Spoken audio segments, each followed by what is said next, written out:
Para gravar aqui. Isso, agora eu acho que está gravando. É o seguinte, o que acontece? Esse capítulo ele vai discutir um processo ético que está na filosofia de Kant. Ele inteiro vai basear em Kant, tá? Um filósofo, tá? Immanuel Kant, muito importante para a filosofia. Ele tem obras muito importantes, muito reconhecidas. Mas o que temos que aproveitar dele em si no geral, tá? A discussão sobre o pensamento ético, de uma forma geral. Então ele começa falando sobre o que é dever, o que é valor, o que é liberdade, se está coexistindo essas três temáticas num tempo só, ou se elas podem ser exercidas de forma individual. E aí acontece, a primeira discussão dele é o seguinte, o dever e o valor, como é que fica esse paralelo? Como que eu vou agir de acordo com os valores? Então a gente tem que entender primeiro o que é valor. E o Kant vai colocar para nós duas categorias de valores, tá? O primeiro valor que ele vai dar um termo de juízo, tá? Toda lógica, ele vai dizer que é juízo de valor é um conceito, juízo de fato é outro. Por quê? Porque a gente tem que entender o que nós podemos afirmar numa sociedade, tá? O que a gente pode fazer afirmações ou colocações diante da sociedade. Então ele vai colocar o seguinte, quando eu pego e afirmo, né? Hoje está um sol aqui, apesar de estar frio, mas está um sol, né? Bem escandaloso mesmo. O que acontece? Se eu pegar e falar assim, hoje está sol e pronto, né? Hoje está sol. Isso é um juízo de fato. Eu estou falando uma coisa que parece até óbvia. Estou fazendo, então, um juízo de fato. Estou dizendo o que é e pronto, acabou. Agora, eu posso simplesmente fazer a seguinte colocação. Com esse sol, hoje está bom para uma caminhada. Isso é um juízo de valor, porque, para mim, o sol um dia quente, um dia de sol, apesar de não estar tão quente, mas um dia de sol, ajuda na prática de exercícios físicos e tudo mais. Isso é bacana, mas há um valor que eu faço, um conceito que eu dou para esse sol agora que está existindo. Mas eu posso criar um juízo de valor diferente. Nossa, com esse sol aqui, não tem como eu sair porque eu sou branquelo, minha pele é horrível, então isso vai me prejudicar a saúde. Ou seja, é um outro juízo de valor que eu fiz sobre o mesmo sol. Então, eu consigo dizer um juízo de fato, aquilo que é meio óbvio, aquilo que está claro para nós, e eu consigo agregar coisas desse mesmo juízo, nesse mesmo conceito. Essas coisas são sempre valores. Vamos pegar o caso do coronavírus, por exemplo. O coronavírus está matando muita gente no Brasil. Ele é um vírus de alta periculosidade, fácil contaminação. Surgiu na China após um hábito bizarro alimentar, vindo do morcego, tal contato humano se alimentando do morcego, que gerou esse vírus. Ele se espalhou devido à aglomeração de pessoas, um calor intenso, e isso foi muito prejudicial. Tudo isso que eu estou falando, gente, é juízo de valor. Tudo isso que eu estou falando é fato, a ciência nos comprova, eu estou falando, parece até meio óbvio. Agora, olha que interessante quando eu coloco isso. Aliás, juízo de fato, isso que eu estou colocando. Como que eu posso trazer um juízo de valor? Juízo de valor é o seguinte, é quando eu observo toda essa loucura que o coronavírus está trazendo para nós, e eu dizer o seguinte, o coronavírus, apesar do alto grau de risco que eles não colocam, as pessoas estão ficando em reclusão. Quanto mais reclusas as pessoas estão, o meio ambiente está se transformando, a natureza está se beneficiando com isso, porque está havendo menos poluição na sociedade. Perceba que, apesar da bizarrice que é o coronavírus, o grau de perigo, eu posso criar um juízo de valor nele e ainda tentar ver algo positivo nisso, apesar que é difícil porque tem muita gente morrendo, então trazer coisas positivas aí seria meio trágico e até antiético da minha parte. Mas eu estou fazendo um juízo de valor, tá, gente? Então isso é muito interessante, isso é muito importante a gente observar, tá? Isso a gente vai colocar em cada situação. Agora, o que acontece? Essa questão dos valores, ela se transforma ao longo da história, ao longo dos pensamentos filosóficos, tá, gente? No início, Grécia Antiga, eles usavam muito o valor em cima da realidade. O que estava sendo posto sobre a realidade em um determinado momento, dessa realidade que surgia, eles geravam valores em cima. Então, por exemplo, Grécia Antiga vivia um período democrático. Esse período democrático, a participação das pessoas em discussão da sociedade. Eles criavam valores sobre isso. Agora, vamos pegar, por exemplo, o período da Idade Média. Quem que comanda a Idade Média? Quem que é o poder maior? Vocês estudaram essa história e vocês sabem que a Igreja Católica tem um poder maior. Então, o que acontece? Sendo a Igreja Católica esse poder maior de influência e catolicismo base, cristianismo, né? Então a religião vai construir o valor das pessoas. É interessante até que a gente, ao longo da história, a gente vai absorvendo esses valores, tá? Eu uso muito a Idade Média como exemplo, que a gente tem o hábito ainda hoje de falar coisas que a gente herdou da Idade Média dentro dos valores dela. Exemplo, eu estava ontem, se eu não me engano, foi ontem, estava na cozinha, minha sobrinha estava junto comigo, e ela estava dizendo coisas que ela faz que eu falei, nossa, minha sobrinha chama Laura, eu falei, nossa, Laura, essas coisas me dão preguiça, eu não vou fazer não, tal, né? Coisa chata. Ela virou para mim e falou, nossa, tio, mas preguiça é pecado. Minha sobrinha tem 8, 9 anos de idade, tá, gente? Ela já afirmou que a preguiça era um pecado. Isso ela herdou da Idade Média, assim, ela herdou esses valores da Idade Média. Porque quem disse que há um mal sobre a preguiça? Claro que a pessoa pode ser prejudicada, quem vai se prejudicar é ela mesma com a preguiça dela ou não. Mas isso são coisas, valores que a gente herdou da Idade Média. O ócio não quer dizer que é um mal. Se for assim, a gente vai ter culturas no mundo todo que são mais ociosas. Por exemplo, o indígena ele só vai lá, pescou, caçou e fica de boa o resto do dia. Quer dizer que ele é um pecador porque ele tem preguiça de outras coisas? Não, é da cultura dele. Então a gente começa a herdar valores de outras gerações, tá? Pessoal, qualquer dúvida vocês podem perguntar, tá? Vocês levantam a mãozinha se ficar sem graça ou pode perguntar no chat aqui também, tá? Não precisa ficar acanhado, não. Aí, continuando, gente, com as transformações dos valores, a gente vai chegar na Idade Moderna que vamos ter duas discussões de valores importantes. O Kant, então, que ele vai construir o juízo, né, o juízo de fato, o juízo de valores, em cima de uma ética universal, e temos também uma outra forma de ética traçada pelos utilitaristas, são os filósofos que vão contrapor Kant. Por quê? Porque o Kant ele vai dizer o seguinte, existe a moral ela é cultural, ela existe em qualquer lugar do mundo de acordo com a sua cultura. Exemplo, para nós aqui no Brasil, a gente pode comer carne em qualquer situação, a não ser as pessoas católicas têm um hábito alguns dias, né, alguns dias precisos, não comem carne, né, devido à sua fé cristã. Mas, no geral, a gente come carne tranquilamente. Tem gente que até é vaidoso no tipo de carne que come, por aí vai. Se for na Índia, a Índia é proibido, gente, comer carne por uma questão, né, ética religiosa, ética cultural e até mesmo leis do próprio país da Índia, tá? Porque, por exemplo, não se pode matar uma vaca lá, a vaca é sagrado e previsto por lei lá isso, né?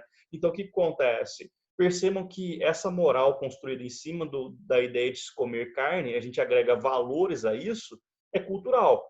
Então, Kant vai dizer o seguinte, não é antiético eu comer carne ou não comer carne, né? A não ser se for carne humana. Aí, se for carne humana, é antiético no mundo todo, no planeta todo. O canibalismo ele é condenado pela ética, né? Porque aí estaríamos comendo entre iguais, isso seria errado.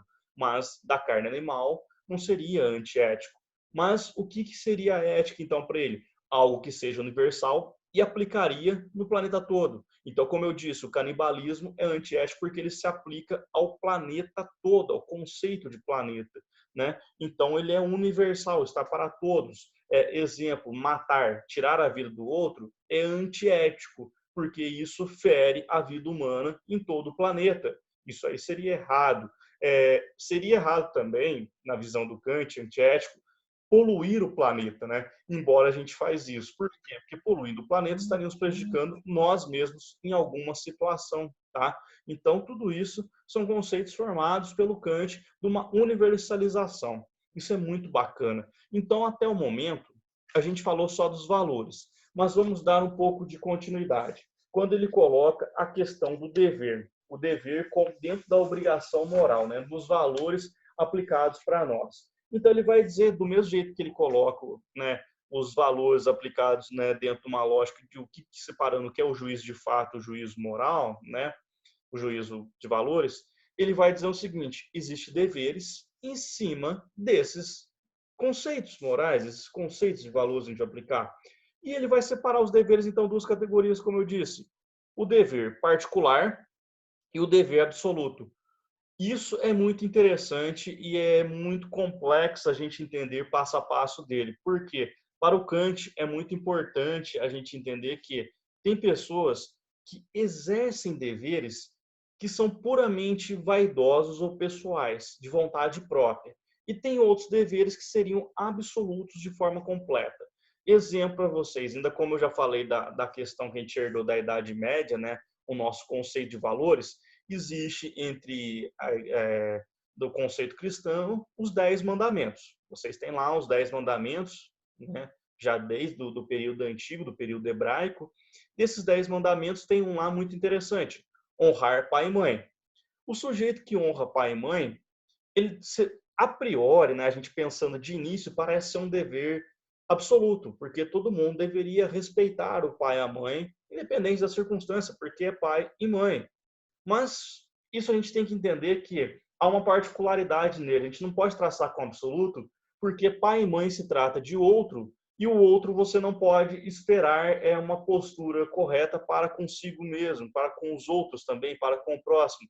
Então, vamos trazer exemplos para você disso que eu quero dizer. Muito simples. Como é que você imagina um sujeito que foi uma mulher, foi vítima de um estupro e ela engravidou do estuprador, e nasce uma criança? Ou seja, essa criança é filho do estuprador. Como é que você vira para essa criança e fala: honra seu pai, independente da situação? Seu pai é um estuprador, velho. Como é que o sujeito ele pode, claro que ele pode se transformar, melhorar como pessoa ao longo do tempo, mas a situação é um fato que ocorreu e não tem como mudar esse fato. Se não tem como mudar esse fato, eu criei um valor particular. Esse honrar pai e mãe depende muito da situação que se é aplicada. Então, por exemplo, imagina mãe ou pai que abandona o filho, né? Simplesmente desaparece. Mães, aquele, a gente já vê casos assim, absurdos na TV às vezes, né? Para quem gosta de assistir um Datena ou não gosta, mas você vê casos, por exemplo, de mãe que joga o filho ainda criança, nenenzinho, fora no lixo, recém-nascido, porque não quer criar. É claro que ela vai presa, isso aí tá dentro do Código Civil, tudo mais, né? Ela cometeu praticamente um homicídio ali. Gente, muito complicado isso. Então, quando a gente observa essa complicação, a gente começa a entender que há um dever aí particular. Esse dever de honrar pai e mãe, ele é muito particular. Não tem como eu tentar justificá-lo de alguma forma, dizer que ele é absoluto, que tem que ser para todos. Não, há uma particularidade, infelizmente, tá? Então, percebam, outro exemplo, né, que a gente vê muito, é a caridade. A caridade é um dever que deveria ser absoluto, não a caridade, mas acho que a justiça social seria o termo correto para um dever absoluto. Quanta gente não está passando necessidade agora por causa do coronavírus? Quanta gente não está passando perrengue, carência alimentar aí, né? Vamos ser sinceros e claro com isso. Tem muita gente aí que está perdendo serviço, ficando desempregado, passando necessidade. Qual que seria o nosso dever de justiça social? Ajudar quem tem mais, ajudar quem tem menos. É uma questão de equiparar a sociedade. Então, a gente precisa tentar fazer essa justiça, precisa fazer caridade, precisa ajudar o próximo. Mas, vamos ser sinceros, quantas pessoas realmente estão ajudando porque compreende que tem o dever de ajudar e não questionar os fatos em si, só o dever de ajudar, e quantas pessoas, em vez de ter esse dever de ajudar, estão lá fazendo caridade, mas tirando foto e postando no Instagram, postando no Facebook, olha, hoje eu doei uma cesta básica para tal instituição, e tira foto. Ah, hoje ajudei fulano de tal, e tira foto e registra isso. Isso aí é dever particular, por quê? Porque toda vez que você realiza um desejo particular, ser um dever particular, você pensa em algo futuro, você pensa, nossa, eu estou criando uma boa imagem minha, porque futuramente eu vou ter uma recompensa por isso. E não, o dever absoluto é a ideia de não ter recompensa por nada daquilo. Tenho que fazer isso e pronto, acabou. Não para me beneficiar com a situação, né? Então é muito difícil isso. As pessoas ainda sempre pensam, talvez, em algo futuro. E seja independente da situação, seja do fator cultural, fator religioso. Quantas pessoas não fazem a caridade no fator religioso pensando em ganhar o céu, às vezes, né? Então a gente percebe que ela está fazendo um dever particular e não um dever absoluto, né? Então isso é muito complicado. Então esses deveres é uma discussão muito grande para o Kant. E ele vai dizer que só nos deveres absolutos que a gente consegue realmente cumprir a nossa ética, porque a gente não age de forma pensando em algo futuramente, pensando em se beneficiar ou ganhar ou lucrar algo com isso, tá? Então, percebam, o Kant ele é bem radical e bem preciso no que você tem que fazer. Aí, gente, a gente entra numa parte que cai muito em vestibular. É quando tem aqui na parte do livro que está aqui, o dever como imperativo categórico. O termo imperativo categórico parece ser meio assustador, mas ele é algo até simples, tá, gente? É algo até compreensível. O que vem a ser imperativo em primeiro ponto, tá, gente?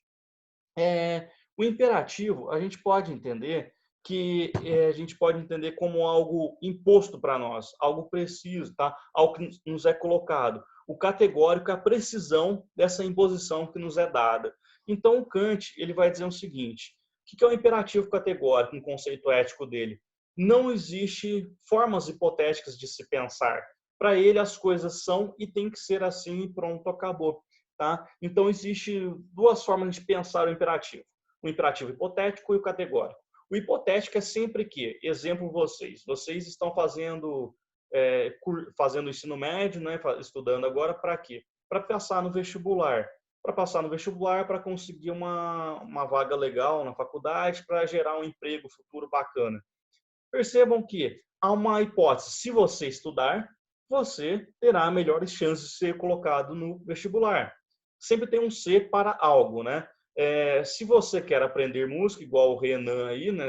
Músico, se você quer ser um bom músico, você tem que comprar um instrumento, estudar esse instrumento e dedicar. Pronto, você sempre tem duas colocações assim, se para algo. Já o imperativo categórico não tem essa colocação se para algo. O imperativo categórico é aquilo em pronto.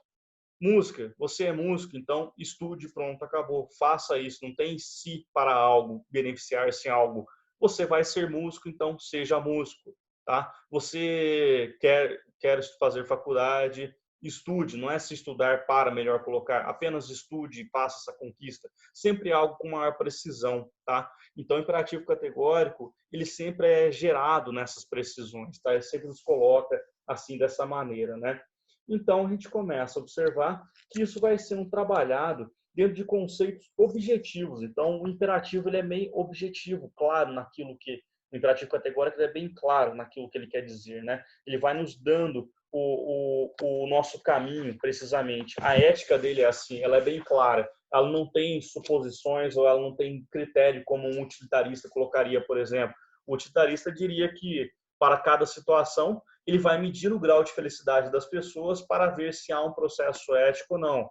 Para o Kant, por exemplo, matar alguém é antiético. Matar alguém é antiético. Mentir é antiético. E pronto, acabou. Mentir é errado. Para o Kant é isso. Agora, para um utilitarista, se eu mentir em pró de algo para beneficiar outra pessoa, para proteger alguém, se isso gerar uma felicidade, se isso não gerar um mal social ou gerar um benefício em cima disso, o mentir não torna-se errado. Então, ou seja, o imperativo torna-se hipotético para um utilitarista, tá? Ele começa a justificar alguns erros na sociedade. E aí, gente, já a aula é mais curta, porque vocês não estão perguntando nada, todo mundo em silêncio, então dá para a gente fluir rapidinho aqui no diálogo, tá? O que acontece?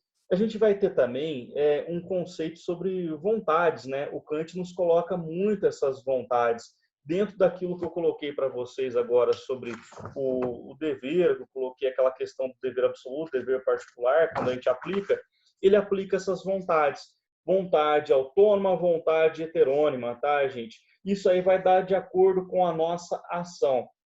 Se eu tenho um dever e faço esse dever porque é necessário, ele é autônomo. Se eu faço com os benefícios, como eu disse aquela hora da caridade, ele já entra em outro conceito, né? Que é o heterônomo, tá? Então, o que acontece? Essas duas diferenças estão só no que a gente pensa. Faço o certo porque é certo, sem que as pessoas precisam ver que eu estou fazendo o correto, não preciso de testemunha para provar isso, ou faço o certo porque isso vai me gerar benefícios futuramente, as pessoas vão ver que eu sou uma pessoa correta e eu posso me beneficiar com isso. Então, isso vai das nossas vontades agora, como queremos, né, nos beneficiar com isso. Gente, ficou alguma dúvida até agora ou não? Ficou claro? Ficou claro, ficou claro. Tá tudo ok para vocês? Tudo maravilhoso. Sim. Nossa Senhora, espetacular, né? Aí o que acontece, gente? Um ponto importante aqui que eu queria discutir com vocês aqui, tá? Vocês precisam agora, foi dividido, tá, gente? as notas novamente, né, do bimestre. Houve lá uma modificação nas notas, especialmente devido à ocasião que a gente está passando. O que acontece? Eu tenho que gerar, então, agora 30 pontos de prova. Então, eu vou ter que mudar a prova se estava valendo 40, tanto que eu nem postei notas suas por causa disso. Eu estava esperando o posicionamento da escola mesmo, tá? A nota suas agora passou a ser de prova 30 pontos. Então, eu vou ter que modificar lá na prova como é que ficou. É só diminuir 10 pontos, então dá para variar de cada A maioria questão. foi bem na prova? Não. Aí, quanto... Meu pai do céu.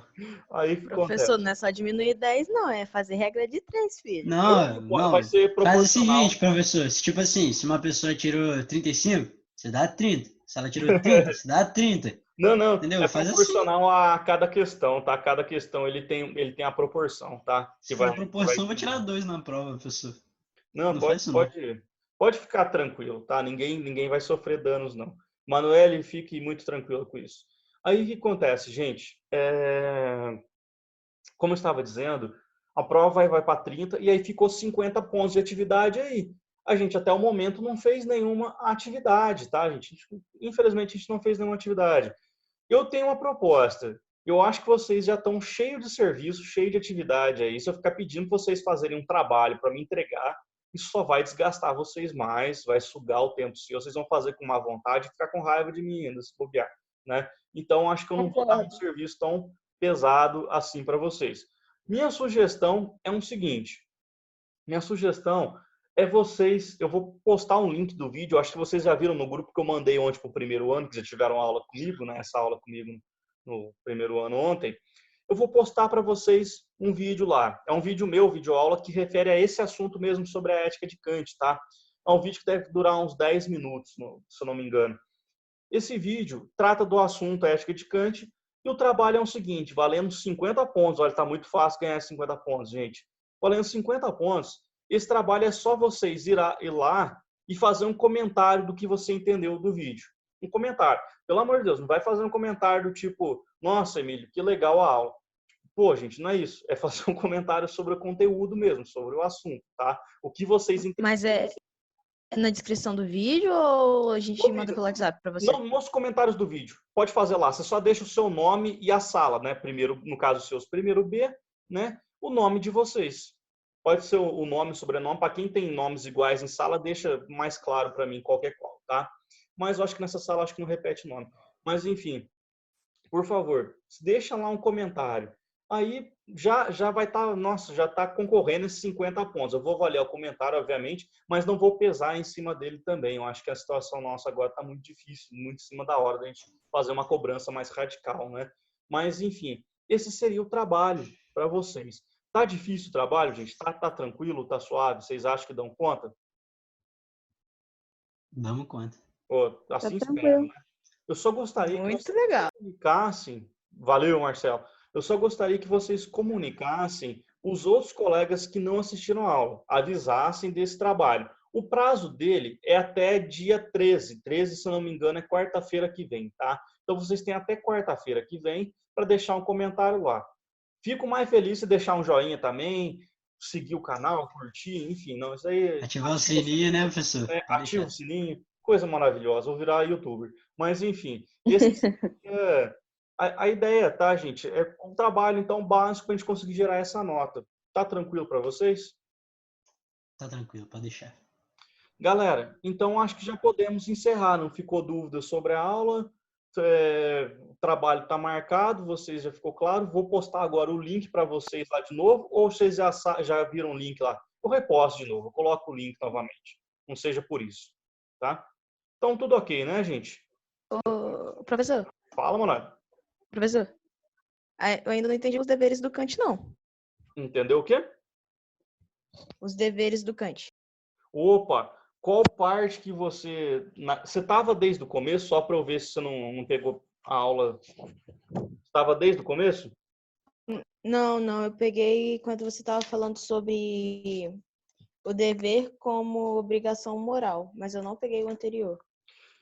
A parte dever absoluto e particular você compreendeu ou não? Não muito bem, foi isso aí. Ah, tá, é nesse momento, né?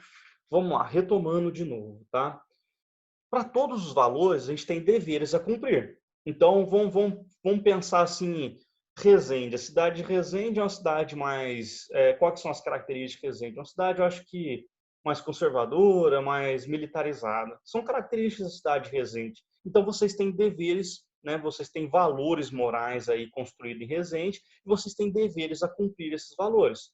Isso é uma característica da cidade, tá? Renan, você vai fazer uma pergunta ou você levantou a mãozinha sem querer? Isso era levantar a mão, eu jurei que era alguém batendo palma, cara. Foi mal. Não, também não sei, só foi curiosidade mesmo. Mas, enfim, Ah, beleza, foi mal. isso é uma característica, então, da cidade de Resende, tá, gente? Ela tem seus valores morais e vocês têm deveres a cumprir dentro desses valores. Provavelmente, se Resende tem esse perfil, ela é mais conservadora. Obviamente, se aparecer pessoas um pouco mais, eu não quero dizer nem na questão política progressista, mas uma pessoa um pouco mais extravagante, mais exaltada, questionando essa moral, provavelmente ela vai sofrer aí uma punição, seja ela não no caráter jurídico, mas no caráter social, né? As pessoas vão olhar ela de certa forma. Agora, a minha colocação sobre os deveres absoluto ou deveres particulares. Se Resende tem esse perfil, possui essa característica, então tem deveres absolutos. Deveres absolutos de me comportar de forma regrada, de forma hierárquica na frente das pessoas, de uma postura determinada na frente das pessoas. Agora é a questão que o Kant nos coloca. Se eu faço esse comportamento, desde que ele seja por um interesse particular, de uma vontade que eu vou me beneficiar com ele, né, dentro daquela vontade autônoma, vontade heterônima, eu olho esse dever e falo, será que a questão, por exemplo, toda vez que eu ver um militar, eu preciso bater continência para ele ou não? Pela estrutura de respeito, tá, gente? Pela lógica hierárquica dos militares, isso é uma questão de respeito, é uma questão de postura. Mas isso é uma questão absoluta, é só eu não sou militar e vocês também não são. Vocês olham o militar e batem a continência para ele, que isso aqui vem desde a Idade Média, esse negócio que era de levantar o seu elmo, né? Quando um cavaleiro cumprimentava o outro, ele levantava o elmo, assim, tá, gente? Ele levantava tipo o capacete. Quando eu vejo um militar, então, eu faço isso aqui para cumprimentá-lo? Não, eu não sou militar e nem vocês. Então percebam, esse dever não é necessariamente absoluto. Esse dever é particular. Tá? Então, quando um outro militar vê um outro da sua hierarquia, da sua estrutura de poder, ele pode bater a continência. Nós não temos esse dever, tá? Nós não precisamos agir dessa forma. Mas, por exemplo, o respeito agora entre a figura social dele como figura humana, de eu querer pelo menos cumprimentá-lo só dando um bom dia, isso é um absoluto, isso é um dever absoluto, porque é um dever de respeito dentro da nossa estrutura já social, dentro do nosso conservadorismo, né? Eu não posso ficar xingando ele de qualquer forma, não, tratando de qualquer forma. Não, ele é uma figura de importância aí na cidade de Resende. Então, obviamente, eu tenho um dever absoluto de prestar algum respeito ou ser educado com a pessoa, tá? Manoel, ficou mais claro ou não ainda? Ficou, valeu. Deu para compreender a distinção, né? Deu. Gente, ficou mais alguma dúvida ou não?